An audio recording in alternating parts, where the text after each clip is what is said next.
नमो वरहन्तारं नमो सिद्धारं नमो वार्याणं नमो वज्रायाणं नमो लोये सवसाहूरं शुद्धात्मानमनेकान्तं साधुमत्तं मङ्गलं वन्दे सन्दष्टसिद्ध्यर्थं सन्दष्ट्यर्थप्रकाशकं मङ्गलं भगवान् वीरो मङ्गलं गौतम गणे मंगलम कुंदकुंदाद्योजनधर्मोऽस्तुमंगलम सर्वमंगलमांगल्यं सर्वकल्याणकारकं प्रधानं सर्वधर्माणां जैनं जयतु शासनं नमः समयसाराय स्वानुभूत्या चकास्ते चित्तभावाय भावाय सर्वभावान्तरक्षदे ये छाया ध्यानिग्रहे कम कलंकटहे नित्यनिरञ्जनानमयते परमप्रणवे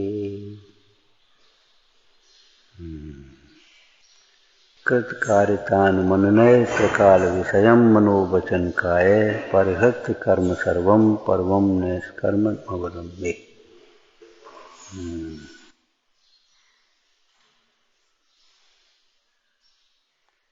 निष्कर्म स्वरूप कैसा है? निष्कर्म स्वरूप जिसमें कर्म का प्रागेव पहले से ही अभाव है, जो न कर्म के द्वारा किया जाता है और न कर्म को करता है। निष्कर्म स्वरूप कैसा है? न जो कर्म के द्वारा किया जाता है और न जो कर्म को करता है, ऐसा परम निष्कर्म स्वरूप।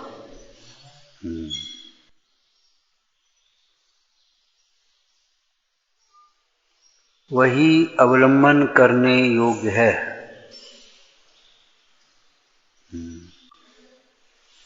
क्यों? उसी के अवलंबन से जीव सुखी होता है। अवलंबन करने योग्य का अर्थ बोलो। वही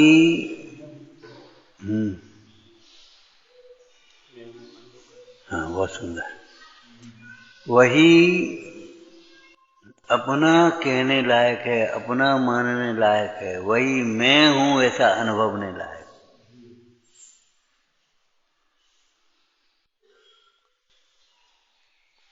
उस निष्कर्म स्वरूप के अतिरिक्त जिसे तुम अपना कहोगे वही धोखा खाओगे। वही अवलंबन करने में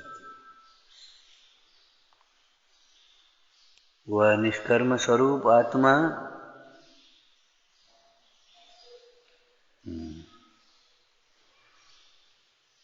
स्वभाव से ही ज्ञान आनंदमय है, स्वभाव से ही प्रभु है।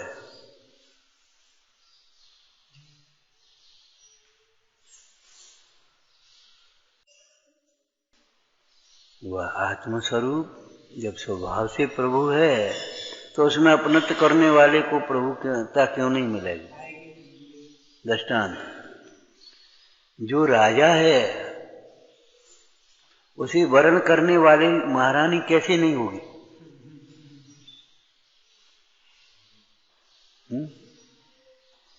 होगी?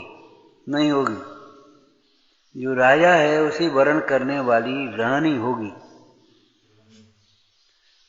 जो महाराजा है उसे वर्ण करने वाली महारानी होगी।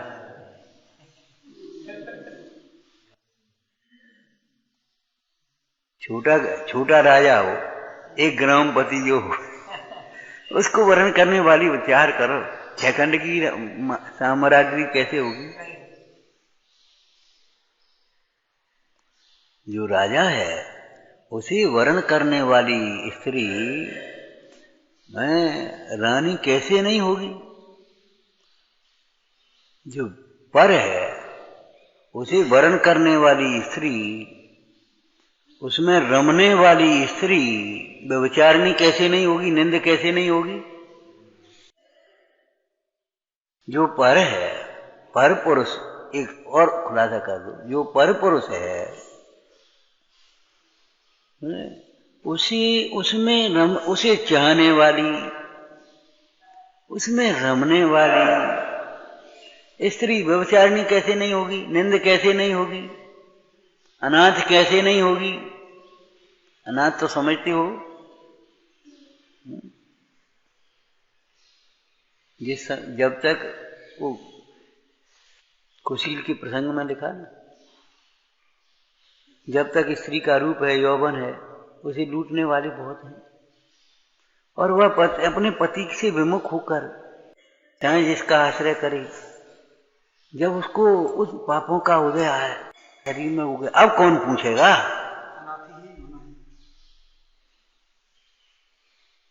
जो पर है, पर पुरुष है, उसे चाहने वाली, उसमें रमने वाली स्त्री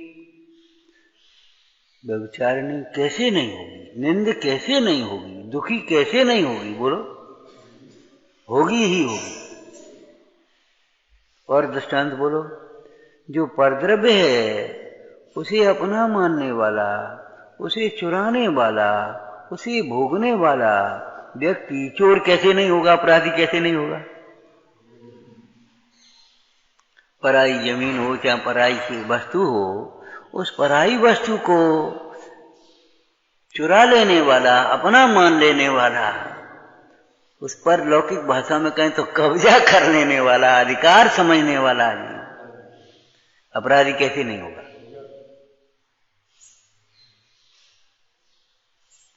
जो उपमान पर धन हरे सो अपराधी अज्ञ, जो अपनो धन व्यव हरे सो सर्वज्ञ।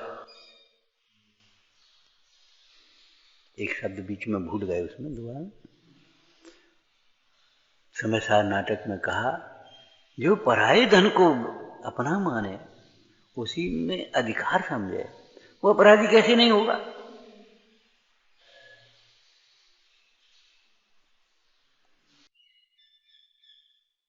इसी प्रकार जो मैं नहीं है, जो अपना नहीं है, उसे अपना मानने वाला जीव दुखी कैसे नहीं होगा? निंद कैसे नहीं होगा? भटकेगा कैसे नहीं? क्यों नहीं भटकेगा? भटकेगा।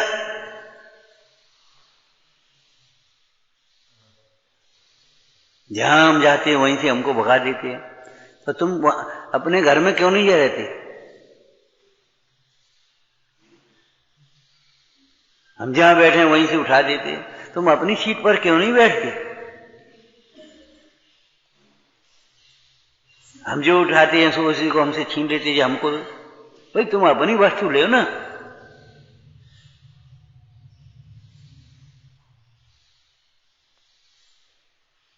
वह निष्कर्म स्वरूप आत्मा जो न कर्म के द्वारा किया जाता है और न कर्म को करता है। अज्ञान दशा में जीव ही कर्म को करता है, वो अलग बात है। यहाँ स्वभाव की चर्चा है। वह निष्कर्मात्मा स्वभाव से आनंदमय है, उसमें अपनत्व करने वाला, उसी अभिन्नपने में हूं ऐसा अनुभवने वाला जीव ज्ञानी कैसे नहीं होगा? सुखी कैसे नहीं होगा? इसलिए निष्कर्म तत्व अनुभव नहीं योग्य है।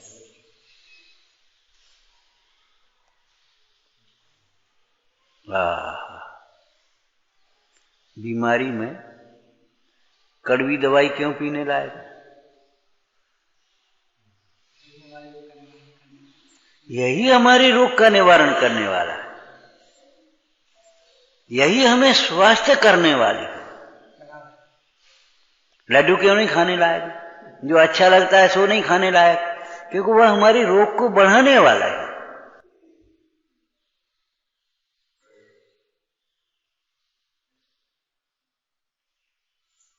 रागादिक का सेवन क्यों नहीं करने योग्य है? रागादिक हमारे दुख को बढ़ाने वाले हैं। वितराग विज्ञानता ही क्यों प्रयोजन है? वह हमारे दुख, हमें दुख से छुड़ाकर सुख को उत्पन्न करने वाले। प्रयोजन पर दृष्टि रखेंगे तो पर से विरक्ति होगी। अपनी परिणति अपने में ढलेगी अगर प्रयोजन पर दृष्टि होगी। प्रयोजन माने सुखी, सुखी कैसे होंगे बता।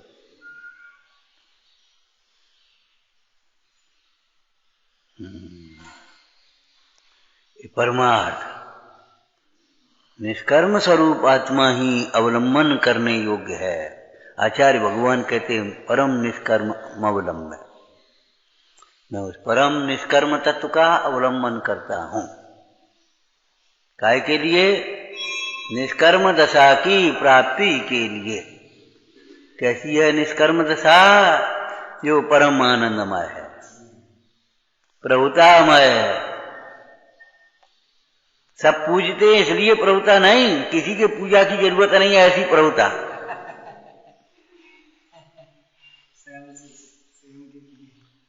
जो उन्हें पूजते हैं ये उनका विवेक है, उससे इनकी प्रभुता नहीं है। जो भगवंतों की भक्ति करे तो ये उनका विवेक है, उससे भगवान कोई भक्ति करने योग्य पूजनीय नहीं होगा। ये वे तो अपने गुणों से पूजनीय है।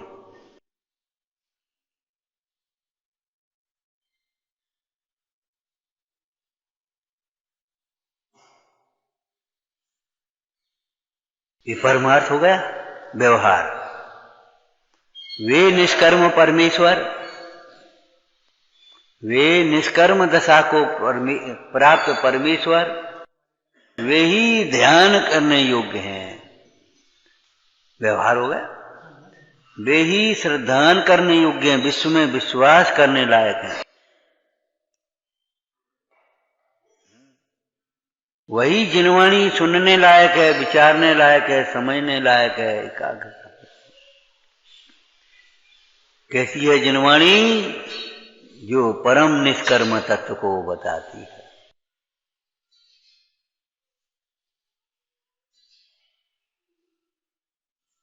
जिन धर्म का गाढ़ श्रद्धानी, उसके अर्थ में चर्चा है कि नहीं? क्या जिन धर्म का श्रद्धान? एक जिन धर्म ही हमें समस्त दुखों से मुक्त करने में, छुड़ाने में समर्थ है। और ये जिन धर्म हमें समस्त दुखों से छुड़ाने में समर्थ है, इसलिए किसी अन्य दुखों से बचने के लिए भी किसी अन्य की अवलंबन नहीं। कुछ अर्थ समझ में आया? भेद इसमें नहीं आया। देखो, पारलौकिक प्रयोजन की सिद्धि के लिए, मोक्ष के लिए जिन धर्म, और लौकिक कार्यों की सिद्धि के लिए, हाँ, उसके लिए भी जिन धर्म। जिन धर्म के सेवन से लौकिक प्रयोजन जैसे ही भाषित नहीं होते, उनसे उदासीनता आ जाती है। और जिन धर्म का सेवन करते हुए बीच में जो पुण्य भाव होता है, उससे लौकिक प्रयोजन भी स्वयं सिद्ध होते हैं।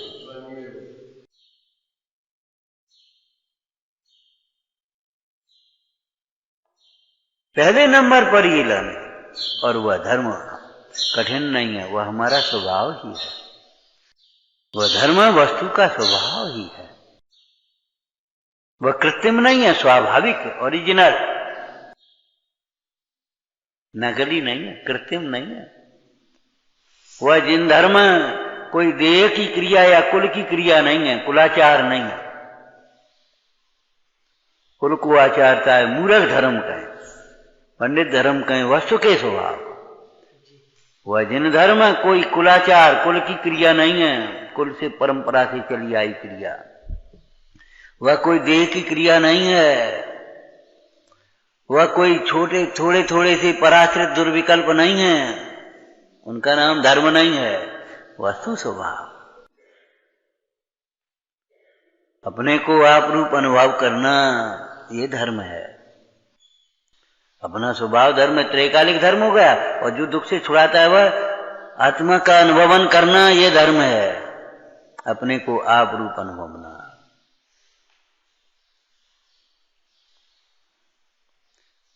भाई गाना नहीं है, ध्यान है।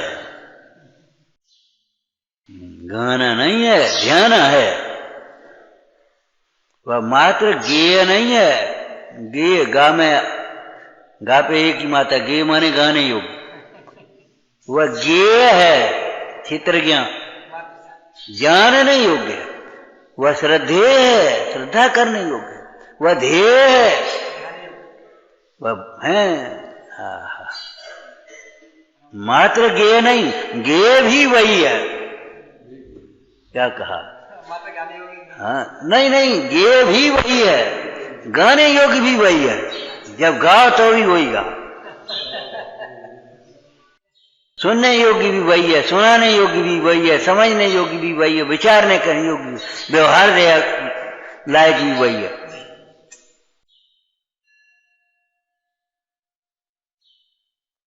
अपने घर में चाय कच करो। चाय कच करने का मतलब जिसमें तुम्हें सुख लगे सो करो। खेलने लायक भी अपना घर है, कोई खतरा नहीं। खाने के लिए भी अपना घर है, मनोनुकूल भोजन करो, हैं? अरे अपना घर क्या कहें, विचार करो। किसके लिए अपना घर नहीं, किसके लिए पड़ोसी के घर में जाओ?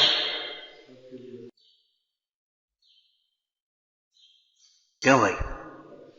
खाने के लिए अपना घर है और मलमूत्र विसर्जन के लिए दूसरे का घर है। नहीं नहीं, ऐसा नहीं है।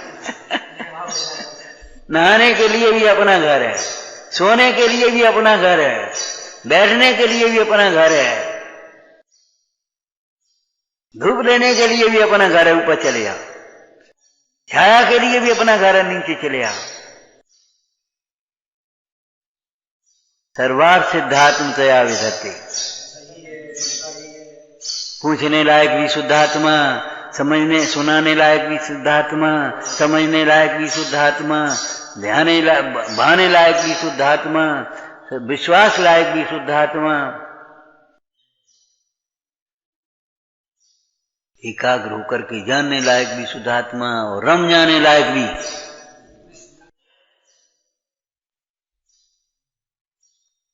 कोई ये सोचे कि निर्विकल्प दशा में शुद्धात्मा अवलंबन होता होगा और सविकल्प दशा में परद्रव्य अवलंबन होते होंगे, ऐसा नहीं है।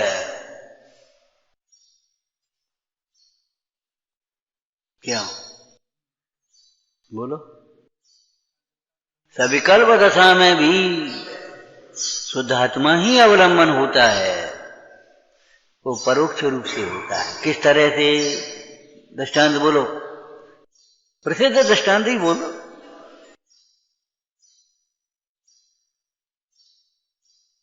अरे प्रसिद्ध दृष्टांत तो स्त्री का है ना, परिणति स्त्री है, स्वभाव पति है। पति के संयोग काल में तो पति अवलंबन लायक है ही, पति के वियोग काल में भी पति ही अवलंबन लायक है। कैसे? पति का ही स्मरण, पति के गुणों का स्मरण, पति के आने की प्रतीक्षा, पति का समाचार, पति के लिए ही आते होंगे, लावजी बना के रख लें।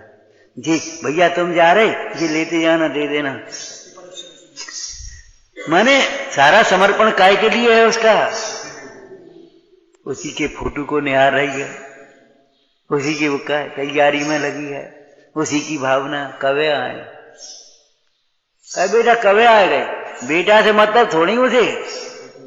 कहे भैया मिले थे। हाँ मिले तो थे, कचुकाई थी, कब आएंगे? कछु चिट्ठी विट्ठी गई, मतलब पति का समाचार।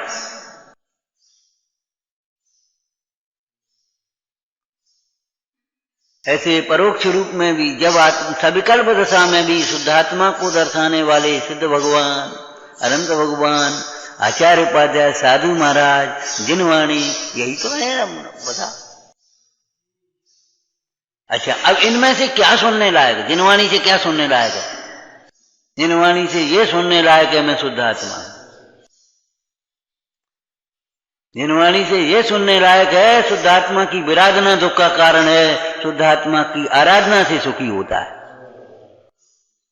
अगर ये बातें अनसुनी करते हो तो आप जिनवाणी नहीं सुनते।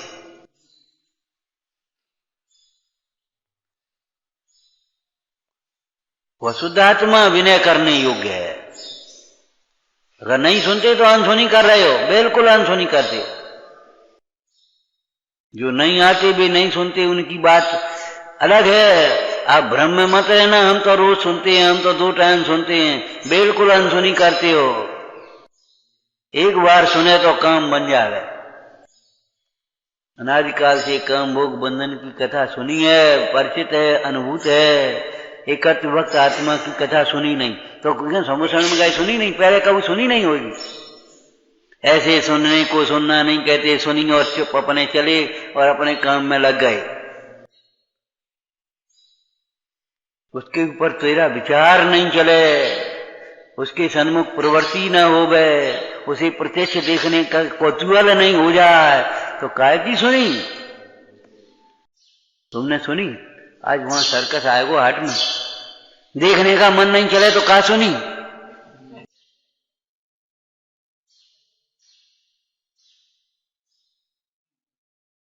ये एडवर्टाइज काय को लगा रहे, सुनाए काय को सुना रहे?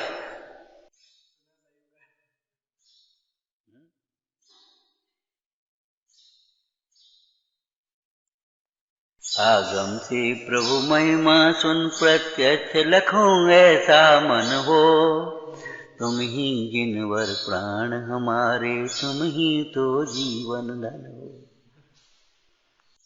बोलो भैया कहाँ है? कहाँ लिखी है? अरे सिमंदर भगवान की पूजा पढ़ो।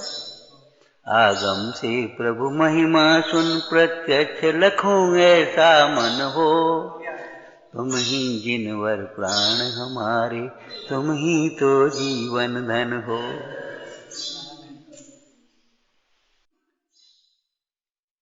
यहाँ भगवान नहीं है, अनंत है, समोषण नहीं है। यहाँ विदेश क्षेत्र में होती है। कहाँ है विदेश क्षेत्र? प्रत्यक्ष लखों।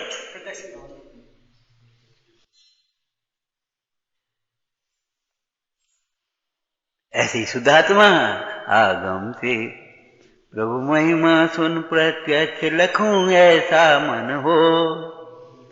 तू कौतूहली सन, तुम्ही जिनवर प्राण हमारे, ये व्यवहार हो गया।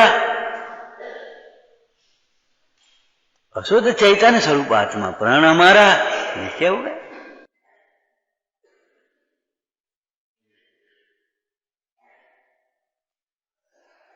कभी स्वप्न में ये बात मत सोचना, शीलवती स्त्री सोच नहीं सकती इस बात को कि मेरे लिए अन्य भी अवलंबन हो सकता है। सोच नहीं सकती, उसे मन में नहीं आ सकती कोई अन्य अवलंबन। उसे अगर कोई कहे भी यहाँ तुम बीमार दुखी, तुम्हें को पूछे वारो है, तुम पैसा नहीं है, घर कैसो कच्चो है, पहनने के लिए तुम्हारे ऐसे हैं, तुम्हें हाथ से काम करने पड़ता है, चलो राजा के पास यहाँ चलो, और वह राजा तुमको भग जाए यहाँ से, ये सुनने लायक नहीं। हाँ, ऐसी पाप की वार्ता मत करो। स्वर्ग में मैं कल वृक्ष है, भोग भूमि है, नंदन मलाना है, ऐसी देवांगना है, ऐसी व्यक्ति शरीर, चुप बात मत करो। हाँ, ऐसी पाप की वार्ता हमें मत सुना। ये महाराज झूठी है। अरे झूठी की बात नहीं है। ये बम्बई चलोगे? ऐसे बढ़िया वो है वहां, का बोल देते हम जानते नहीं। हाँ, ऐसी पाप की वार्ता हमसे मत करो।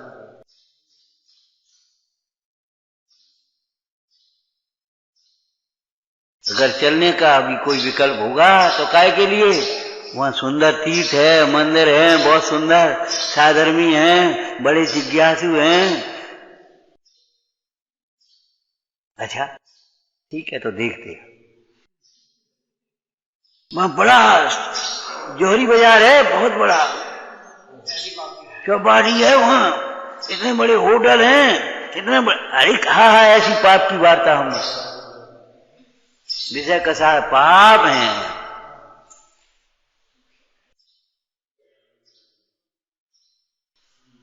जहां शुद्धात्मा नहीं वहां हमारे लिए कुछ छूना है। जहां शुद्धात्मा है वहां हमारे लिए तीर्थ है। वही हमारा तीर्थ है, वही हमारा मंदिर है, वही हमारा गुरु है, वही हमारा देव है, जहां शुद्धात्मा। प्रभु आपने एक गायक बताया, गुरु आपने एक गायक बताया। वही गुरु, वही हमारा देव है, वही हमारा तीर्थ है।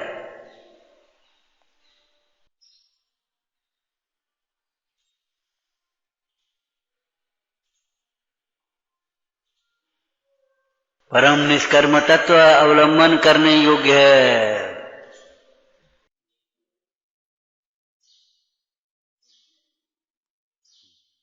मात्र चिंतन करने योग्य ही नहीं, वह अवलंबन ही योग्य है। पंडित टोटामल जी के दृष्टांत से वरना वह शुद्धात्मा अनुभव रूपी अमृत पीने लायक है, केवल प्रशंसा लायक नहीं। कोड़ी को अमृत पान करे और वह प्रशंसा तो करे, बहुत बढ़िया अमृत है जब तुम लाए हो तो। और अमृत तो हमने पढ़ा है, पुस्तक में पढ़ा है, अमृत पीने से हम बुढ़ापा नहीं आता, रोग नहीं होते, अमर हो जाते हैं, मरण नहीं होता। जो अमृत पी लेता है, और साहब क्या करें, बड़े भाग्यवान को मिलता है, हर एक किसी को थोड़ी मिलता है। अरे मूड मिलता हुआ जो धरे से पी तो ले।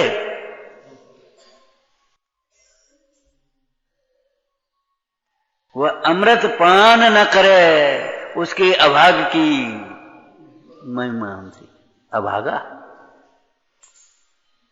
जो प्रशंसा भी नहीं करे, मुंह फेर ले, वह निंदा करे, वह तो महापापी है।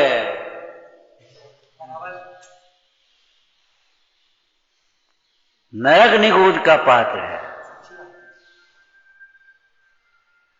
जो शुद्धात्मा का, शुद्धात्म तत्व को दर्शाने वाले वितरागी देव साध गुरु की प्रशंसा भी न करे, भक्ति भी न करे, संसार की रूपी समुद्र के मगर में रहने वाले मगर के मुख में, तो नरक निगोद का पात्र पापी है। लेकिन जो केवल प्रशंसा करे और पान न करे, अच्छा अच्छा कहे लेकिन अंतर में सच्चा न समझे, वह भी पुण्य कर रहा है लेकिन मोक्ष मार्गी नहीं होता।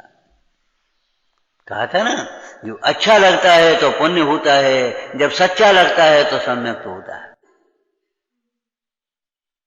जब तक सच्चा नहीं लगता तब तक सम्यक तो नहीं होता, मोक्ष मार्ग नहीं होता। अच्छा लगता, बहुत अच्छा प्रवचन है, बहुत अच्छी जनवाणी, बहुत अच्छी पूजा है, बहुत अच्छा मंदिर है, पुण्य पुण्य। हम गए थे, बहुत अच्छा तीर्थ है, बहुत अच्छा स्वाध्याय है, बहुत अच्छे पंडित जी है, बहुत अच्छे महाराज है, ठीक, पुण्यवान। सच्चे गुरु, सच्चा तत्व, सच्चा स्वरूप, ये सम्यक्त की पात्रता है।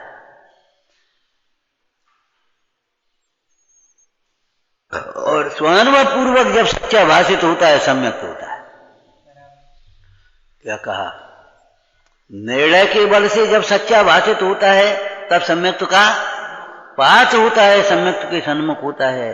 और जब स्वानुभव पूर्वक सच्चा भाषित होता है तब सम्यक्त ही होता है। जैसे सच्चा नहीं लगता, ऊपर ऊपर से हाँ अच्छा अच्छा ठीक है ठीक है ठीक है, अरे रे प्रभु नहीं, और केवल ऊपर ऊपर से करता है, भीतर तो भुन चलती है, वो तो मायाचारी है, पापी है। और उसमें से कुछ अच्छा है कुछ खराब है ऐसा करता है। अपने राग के अनुसार है सो अच्छा है, अपने शिष्टाचार के अनुसार है सो अच्छा है। ये पंडित जी अच्छे से कछु नहीं कहा। वो डॉक्टर अच्छा बन गई, सब चाहे कछु खाओ, वो डॉक्टर अच्छा है, अरे अच्छा नहीं है।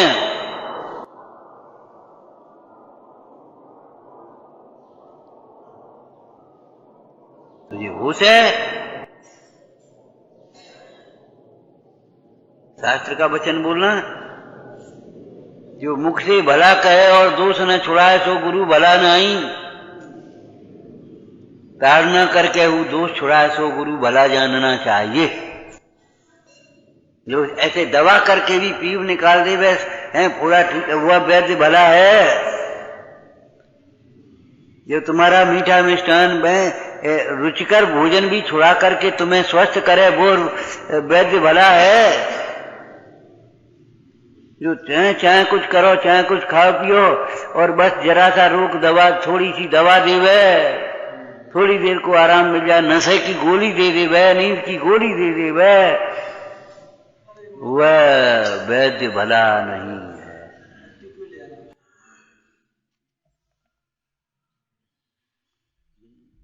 ऊपर पर से बात तो ठीक है, बात तो ठीक है, ठीक है, बात तो आपकी ठीक है, रास्ते में सब ठीक नहीं, लेकिन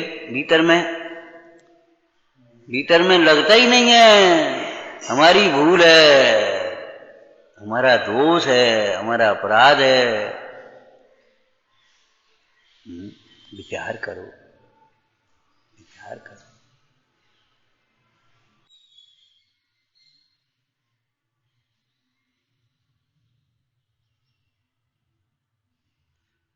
वह निष्कर्म तत्व ही अवलंबन करने योग्य है।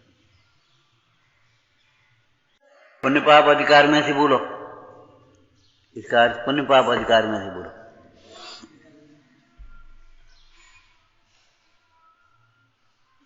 प्रश्न, हे गुरु, हे प्रभु, आपने एक शुद्ध आत्मा ही अवलंबन करने योग्य कहा, तो जो हम लोग तो ग्रस्त हैं, श्रावक हैं, ये चर्चा, ये शब्द वहां नहीं है, हम कह रहे हैं इसको। जो मुनिराज हैं वे भी तो निरवलंबी नहीं होते। सविकल्प दशा में जब आत्मा में उपयोग नहीं ठहरे तब उनको शुभ भाव अवलंबन है कि नहीं, पुण्य अवलंबन है कि नहीं।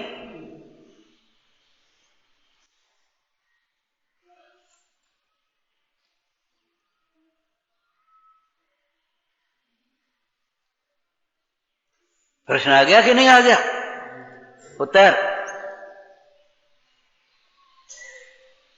ज्ञान में स्थित होता हुआ ज्ञान को ज्ञान रूप अनुभवता हुआ ज्ञान ही उन योगी जनों को अवलंबन होता है। कि सविकल्प दशा में पूछ रहे हैं कि सविकल्प दशा में उसी ज्ञान को याद करते हैं जो ज्ञान में, वाह कैसी अनुभूति, ऐसी अनुभूति होती रहे, ऐसी अनुभूति में मग्न, ऐसे ही स्वरूप में मग्न, वाह क्या स्वरूप, क्या स्वरूप, क्या स्वरूप।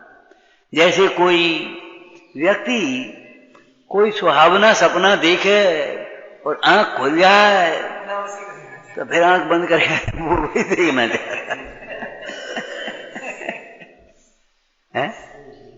जैसे कोई सुहावना सपना देखे तो और आंख खुल जाए, पहले तो एक वैसी लगा ही काय जगा दो तुमने,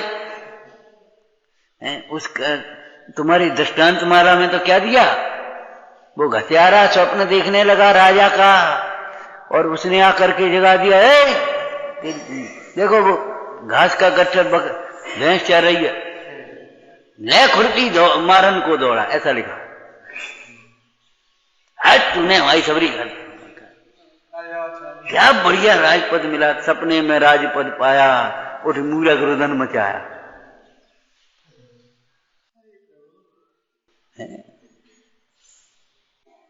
कोई वस्तु खावे ना भीतर और कभी कभी पाचन की कमजोरी से वो फिर मुंह में आ जाए, तुरंत जरा ऊपर निकला तो फिर उसी को चबाकर खा लेना चाहता है, थूकना नहीं चाहता है, दशा है।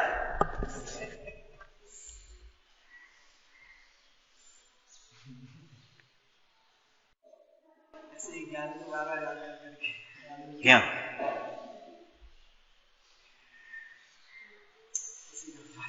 ये प्रैक्टिकल बात है व्यवहार की।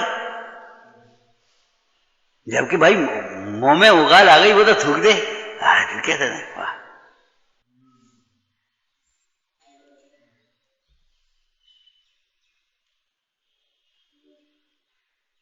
निकाल, ऐसे एक क्षण भी अपने स्वरूप से बाहर नहीं रहना चाहते, उसी का स्मरण करते हैं, उसी के लिए पुरुषार्थी होते हैं, उसी को भाते हैं। और जितना स्थूल हो तो जो उसमें रमते हैं उन्हीं को प्रशंसते हैं, उन्हीं की भक्ति करते हैं, उन्हीं की संगति करते हैं, उन्हीं को याद करते हैं। वे भी तो जीव है, भी कैसे स्वरूप में रमे है, तू क्यों नहीं रमता आत्मन? ऐसे अपने को संबोधन कर रहे, धन्य है। जैसे कोई अपने बेटे को समझाता है, जैसे कोई माँ अपने बेटे को समझावे, ऐसे ये ज्ञानी अपनी परिणति को समझाते हैं। ये क्या होगा? ज्ञान की महाशरण को प्राप्त मुनिजन कहीं अशरण नहीं है। उन्हें ये बाहर के अवलंबनों की जरूरत नहीं है। तो लिखा तो है, करते प्रवृत्ति तो देखे जाते हैं। और देखो छोटा मत जी ने लिखा ना, क्या क्या लिखा? जब तक गीतराग ज्ञाता दृष्टा रूप परिणति न हो, निर्बंध परिणति न हो, तब तक प्रशस्त राग रूप प्रवर्तन करो। लिखा है कि नहीं लिखा? अरे तो प्रवर्तन करो, लेकिन उसी का अवलंबन करो जी। कहां लिखा है? उसमें प्रवर्तन कैसे करोगे? उसके माध्यम से अपने स्वरूप की साधना करें। एक प्रत्यक्ष होती है, एक परोक्ष विनय होती है। जैसे सामने गुरु हो, गुरु की प्रत्यक्ष विनय और परोक्ष विनय होती है ना। तो गुरु सामने गुरु हो तो सामने तो उनके लिए खड़े होते, हाथ जोड़ते, नमस्कार करते, उनकी सेवा करते, उनकी नीचे बैठते हैं, ऊपर, ये सब है ना। अब परोक्ष विनय कैसे होती है? परोक्ष रूप में भी जब वे गुरु नहीं होते तो उन गुरु को याद करते हैं, उनकी जय बोलते हैं, उनका प्रसंग उनके लिए समर्पित करते हैं। समर्पित करना जानते हो? बोलो। ये जो हम कह रहे भैया हमारा कुछ नहीं है, ये तो हमारे गुरु का है, उत्तम उत्तम तत्व है, ये हमारे गुरु का है। जो स्खलन है वो हमारा है। जिनसेन स्वामी ने लिखा, नहीं जिनसेन स्वामी ने नहीं, भूल गए, गुणवद्ध स्वामी, गुणवद्ध स्वामी ने लिखा, महापुराण पूरा किया। इसमें जो उत्तम उत्तम तत्व है वह हमारे गुरु का है। स्खलन हो जाए तो हमारा समझना, गुरु का नहीं समझना। यह है ट्रांसफर कर देना, समर्पण कर देना। तो बोलो गुरु का अवलंबन परोक्ष भक्ति है कि नहीं? ऐसे ये सभी कल्प दशा में शुद्धात्मा की परोक्ष आराधना, परोक्ष अवलंबन है अवलंबन और आराधना शुद्धात्मा का, किसी अन्य का नहीं। वह निष्कर्म तत्व ही अवलंबन योग्य है। अब कृतकार्यता अनुमोदन घटा, बस स्वयं अवलंबन करने योग्य है, कराने योग्य है, और वही अनुमोदन करने योग्य है। वही धन्य है, धन्य है, धन्य है, धन्य है स्वरूप प्रभु, धन स्वरूप लीनता, धन्य वीतरागता, धन्य सर्वज्ञता, धन्य जिनेश्वर देव तुम न से कर्म ज्वार।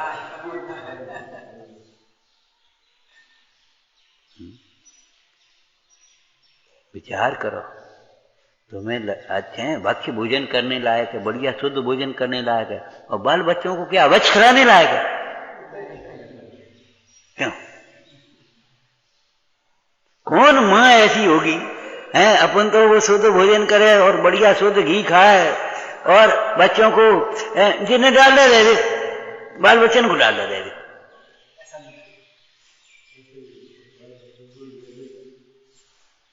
क्यों? कोई माँ ऐसा करे? कैसे करे? कैसे कर पाएगी? नहीं कर पाएगी। इन्हें चाहिए है, अपन तो जमीन पर पड़ा हुआ उठा के नहीं खाएंगे, और बच्चों को जमीन तू खा ले, नहीं नहीं ए बेटा जमीन का नहीं खाते। तो शुद्धात्मा ही अवलंबन करने योग्य है, शुद्धात्मा ही अवलंबन कराने योग्य है, शुद्धात्मा अनुमोदना करने योग्य। परम निष्कर्म अवलंबे।